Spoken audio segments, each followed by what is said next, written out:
All right. TB to us on this farm was absolutely soul destroying. It was the utter sense of helplessness that, it affected me, it affected the immediate family, it affected everybody on the farm. My name is Jim Mulhall. I'm farming here on the outskirts of Kilkenny city. We're milking about 180 Pedigree Holstein Friesian cows. And I'm farming alongside my wife Michelle, and my daughter Doireann and my son Cathal are also involved in the farm here as well. When I came home, I always had an interest in cows, and it was something we had got an opportunity then when quotas went to expand the dairy business, and we always enjoyed, and I'd happy said the next generation, but Doireann and Cathal always enjoyed working with cows, and we were always, because we were a pedigree herd and we had that interest, just working with cows and looking at a cow and trying to pick out what the next generation, what we might use on her. And like we did a bit of showing, and my son and daughter did a bit of showing, and that was something that really put an ingrained love of working with cows as well. And we always enjoyed working with cows and tried to get the best from our animals. And I suppose that's what farming means to us. It means trying to improve what we have with each generation of breeding, and we always got a kick out of it, and you're always waiting for the next heifer calf. You're waiting for the classification then to see, will that calf be better than the mother? And so that was, I suppose, that's something that has really, been the focus on the farm here for a good number of years. This is a really clear area for TB, so none of my neighbours have it. And my neighbour Paddy Nolan across the field rang me, and Paddy just said, Jim, it was an absolute shit show here this morning, was the word he used. And he said they had lost a lot of animals with TB, and just came out of the blue. And that was in November of 24, and it just came out of the blue to him. They didn't see it coming either. They had never had TB as far as I understood it. And so then we started to get worried, like we're saying, well, if they have it and they had such a bad breakdown, is there a risk that we'd have it? And even though he's my neighbour, our animals never come in contact. There's tillage ground between him and me. So we said, we might be lucky, we might be okay. And then we had a test on the 20th of December, and we weren't lucky. Actually, we lost 11 cows, and a weanling calf as well, a February 24 born calf. We lost her as well. Actually, out of one of our best cows out there too, which was probably, it wasn't simple either. But anyway, look, that was just came out of nowhere. We just never saw it coming. I spoke to other farmers who had went through a similar experience, and they said to me, look, you're as nearly as well off to go in and do the bloods, and if it's circulating around the herd, you're as well off to go in and root it out and try and get to the bottom of the problem.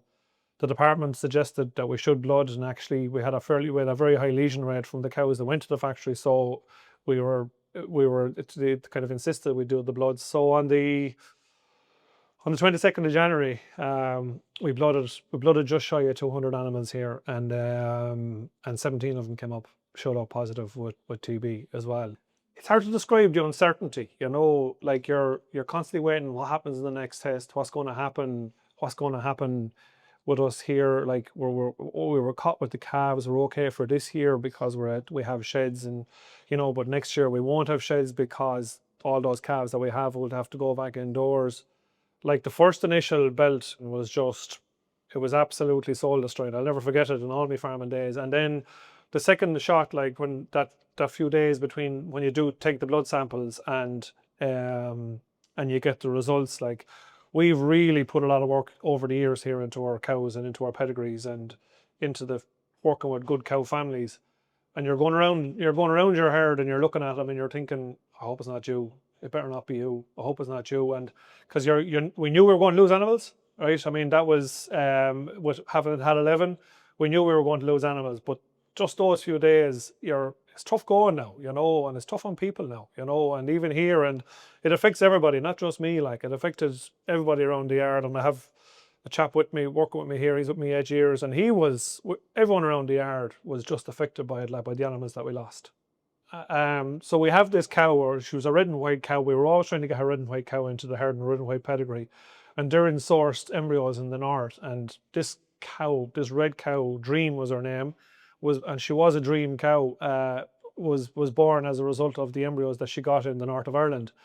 And like this calf, as a calf, she had success in the show ring, and then as a heifer, and there's a photograph there on the wall as I think she was a milking heifer there at that time. And she went really well for us in the show circuit. But as well as that, I mean, she was a brilliant animal to work with. She had a beautiful temperament, and like when we were testing on the day in December there, the 20th of December, I remember she came up the crush, and she was the first animal. I know it sounds cliche, but she was the first animal in the crush. And I just took one look at her and I just said to the vet, I think we have a real problem here. And she said, she's down, like, and I suppose it was the worst possible thing that could happen actually happened on the very first animal, if that makes sense. And as Doireann owns the cow, like she sourced the cow, and she's living in Melbourne. And as I said, usually the text goes into the group chat, all clear. And I just text her, ring me. And she woke up in the middle of the night and she knew there was something wrong. And she just rang, and I said, well, I'm afraid I have bad news and I have worse news. And before I even got to tell her, she knew, and she was just absolutely grief-stricken on the phone. And I just said, look, we're going down with TB, and I'm afraid Dream is gone. After we lost that red cow, that Dream cow, we said, right, we'll never allow ourselves to get as attached to an animal again. And that's kind of sad, you know. Like it was those initial few weeks were just, you know, they were soul destroying, and to lose, and even that initial belt that we lost, even when we lost some of the 17 that we lost to the Bloods, like there were some really good cows lost, and there was calves in their bellies going out the gate, like, and it was just, you're looking at them going up the ramp and you're saying, what a waste of good genetics. And that was the view we took it at. That was a loss to the herd, you know, of good genetics. So I suppose it does affect you. And then you kind of have to say, well, this is a challenge and we're just going to have to pull up our sleeves and work our way through it, the same as any challenge in farming, and that's it.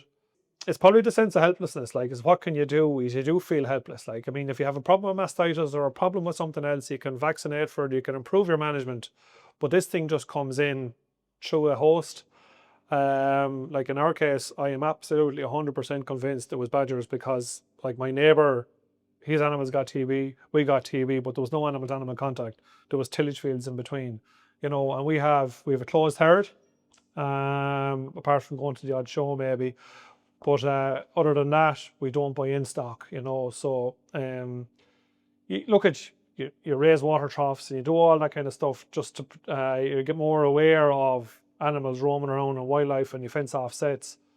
But after that, you're kind of at the mercy of the gods. That's my own view on it anyway. So we were in a vaccination area here, and we assumed everything was okay, and like we knew there was badger activity around, and look at, if we're clear and there's badgers roaming around and we knew we were in a vaccination area, we assumed that everything would be okay until this happened. And it's only then when I queried it that I discovered that there had nothing been done with the badgers for 3 years in the area. So they're meant to visit the sets every 12 months, I believe, and nothing had been done because like we're very lucky here in Kilkenny. We have really good department staff. I have no problem saying that, and they always have been very helpful, and the VIs that I was dealing with were exceptionally helpful too, to try and get past this problem. But I believe they're under-resourced. They just need more boots on the ground, like, you know, not visiting sets in a vaccination area is just not good enough. So we kind of felt that the fact that this is a good area, we were left to our own devices, and like the department resources are gone dealing with breakdowns, so they're firefighting, so they're going around the county trying to solve the problem. So it means now where there's no problem, there's nothing being done. I just don't believe that's good enough, and I think that's from a lack of resources. Look, I think IFA's work is twofold. Firstly, they're there to tell people, they're there, or threefold even. They're there for listening ear. They're there to tell you what you're entitled to in terms of support. But they're also there, and this is very relevant at the moment, they're there to influence policy. So like the government at the moment, or the minister has indicated he's going to make serious changes to the TB legislation. There's a lot of stuff in that farmers, myself and the IFA are not happy with. And our job, or the job of IFA, is to get in and influence that and make sure, even to minimise the impact that it's going to have. So we obviously have had very significant increases in TB levels. We're now up over 6% herd incidence and over 40,000 reactors. And the trend is really the wrong way. So we've called for a significant change to how that is managed, because obviously the programme is clearly failing. We do know that in Ireland we have 3 hosts that carry TB. We have the cow, the badger and deer. So we test our animal population every year. In fact, we have over 6 million animals and we carry out almost 10 million TB tests on those. And we're obviously showing up 40,000 reactors, but that's less than 1% of the total herd. We obviously then have the wildlife hosts. Principal amongst those is the badger and also the deer. So the deer has been identified as a key host in parts of Wicklow, but Wicklow is 1/3 of all the deer population in the country, so that certainly makes sense. The reality is that the badger population is the key reservoir.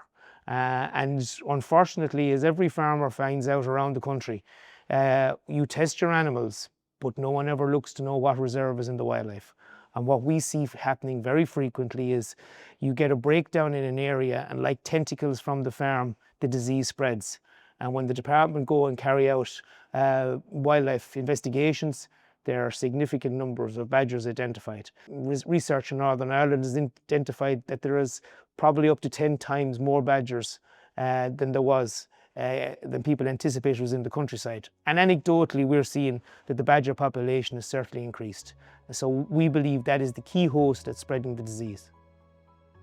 If someone goes down with a T, what I would say is you just, don't bottle it up. You do need to be willing to talk to somebody, and it is more than, in our scenario, it was definitely more than financial. It wasn't even the financial piece, it was just the loss of losing good genetics. And it is important that you find somebody to talk to about that.